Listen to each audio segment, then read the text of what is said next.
नमस्कार साथियों, मैं प्रभात वालिया एक बार फिर से आप सभी का हार्दिक स्वागत करता हूं हमारे YouTube चैनल कंप्यूटर एजुकेशन और एकलव्य कंप्यूटर्स की ऐप पर। दोस्तों, हम लोग आज असेसमेंट नंबर 3 के बारे में बात करेंगे। B2C एफिशिएंसी की जो बुक है उसके हमने 2 असेसमेंट पहले सफलतापूर्वक कर लिए थे और दोस्तों आज हम असेसमेंट नंबर 3 के बारे में बात करने वाले हैं। ठीक है, देखो एक बात मैं पहले से क्लियर कर दूं, जो हमने आपको वीडियो सेक्शन पहले दिए हैं, मतलब ये तो बुक सॉल्यूशन में आप लोगों को करवा रहा हूँ। इससे पहले मैंने आपको टॉपिक वाइज, यानी टॉपिक वाइज का मतलब हुआ कि हम लोगों ने यहाँ पर फ़ॉन्ट कैसे काम करता है, पैराग्राफ कैसे काम करता है, एडिटिंग में क्या होता है, जो जो फीचर हमारे काम आते हैं उन सभी फीचर्स को आपको मैंने अलग से अच्छे से बताने की कोशिश की है। साथियों, आज के इस सेक्शन में हम बात करने वाले हैं अगले जो कुछ क्वेश्चंस हमारे बन रहे हैं उनको। देखो यहाँ पर तो मिक्स है, एक्चुअल में ये टेस्ट सीरीज का पैटर्न भी है। आप अगर टेस्ट दे रहे हैं तो ये प्रश्न भी आपके काम आएंगे। दोस्तों, अगर आप इस चैनल पर नए हैं तो एक बार सब्सक्राइब कर लें, बेल आइकन को प्रेस करें ताकि आपको समय समय पर वीडियो नोटिफिकेशन अपडेट के साथ मिलते रहे। दोस्तों, सबसे पहला प्रश्न यही दिया है कि जो हमने लिख रखा है उससे टाइप करें। तो दोस्तों, हिंदी में भी टाइप करने को दे दिया मैटर हमें और इंग्लिश में भी दे दिया। हम यहाँ से एक बार इसे कॉपी करके अपने नए जो फाइल है उसमें ले चलते हैं। तो मैंने उसे नई फाइल में ले जाकर क्या कर दिया है, पेस्ट कर दिया है। ऊपर हिंदी में है, नीचे इंग्लिश में है। दोस्तों, कई एग्जाम में एफिशिएंसी मिक्स आती है। दूसरी बात, हिंदी एफिशिएंसी में आपको टाइप हिंदी में करना होता है, बल्कि जो फॉर्मेटिंग वगैरह दिख रही है ना वो तो इंग्लिश में रहेगी, वो कुछ भी नहीं बदलेगी। ठीक है ना, मैं आपको समझा रहा हूं, केवल जो फॉर्मेटिंग वगैरह है ना वो बिल्कुल वैसी ही रहेगी, बदलेगी नहीं। मैं तो ये मार्जिन केवल सेट कर रहा हूं ताकि आपको डिस्प्ले में कोई दिक्कत नहीं आए, पूरी स्क्रीन अच्छे से कैप्चर यानी कवर हो जाए। ठीक है, चलिए कोई दिक्कत नहीं है दोस्तों, आगे बढ़ रहा हूं। ठीक है, बढ़ जाइए सर। अगला प्रश्न पढ़ना है, प्रश्न संख्या हमारा कौन सा है, 2। प्रॉपर पैराग्राफ फॉर्मेट सर्च कीजिए, टैब और जस्टिफाई रूल। दोस्तों, पैराग्राफ टाइपिंग का एक नियम होता है। क्या नियम होता है कि पैराग्राफ का अलाइनमेंट जस्टिफाई होना चाहिए और शुरुआत में क्या होना चाहिए, टैब। तो क्या अभी इस पैराग्राफ का अलाइनमेंट जस्टिफाई है क्या, नहीं। तो यहां जाकर मैंने जस्टिफाई कर दिया और शुरुआत में आकर क्या दबा दिया, टैब। ये प्रॉपर पैराग्राफ की फॉर्मेटिंग होती है। ठीक है, आप जब भी कोई डॉक्यूमेंट में कुछ टाइप करेंगे तो पैराग्राफ की शुरुआत में टैब देना है और उस पैराग्राफ का अलाइनमेंट कौन सा करना है, जस्टिफाई ही करना है। ठीक है, ओके सर, आगे बढ़ सकता हूं, बढ़ जाइए सर।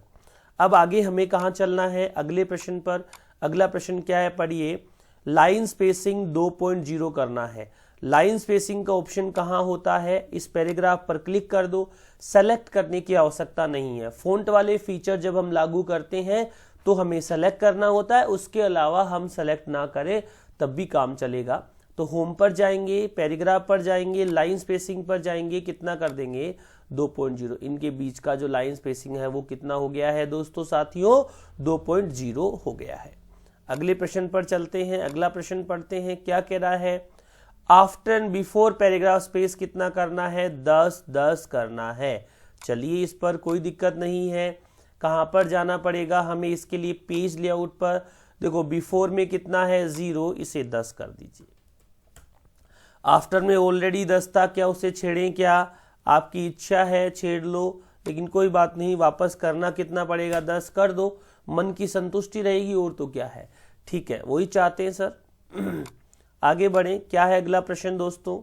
अगला प्रश्न कह रहा है हिंदी व इंग्लिश के पैराग्राफ को अलग अलग करना है। हिंदी और इंग्लिश के पैराग्राफ को अलग अलग करना है।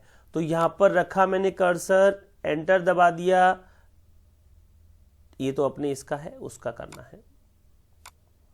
यहां पर रखा मैंने कर्सर, एंटर दबा दिया और क्या दबा दिया, टैब। ये हिंदी इंग्लिश के दोनों पैराग्राफ क्या हो गए साथियों, अलग अलग हो गए। अगला प्रश्न पढ़ना है, फटाफट करने की कोशिश कर रहा हूं। हिंदी के पैराग्राफ के सभी शब्दों को अंडरलाइन करना है, कोई दिक्कत नहीं है। पहले हिंदी के पैराग्राफ के सभी शब्दों को सेलेक्ट कर लिया। दोस्तों, एक तो होता है अंडरलाइन, अंडरलाइन ये वाला डायरेक्ट हो गया, ये नहीं करना है दोस्तों। हमें इस फ़ॉन्ट वाले बॉक्स में जाना है, अंडरलाइन वाले पर जाना है, वर्ड्स ओनली पर क्लिक करना है, ओके करना है। देखो, सारे शब्द अंडरलाइन होने चाहिए, स्पेस अंडरलाइन नहीं होना चाहिए, अगले ने बोलकर कहा था। पेज को 2 कॉलम में बांटना है। कितने कॉलम में बांटना है? 2 में।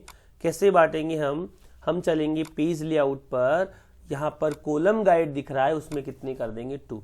2 अलग अलग कॉलम हमारे पेज में बन गए हैं। ये पूरा एक कॉलम था, वो अलग बन गया।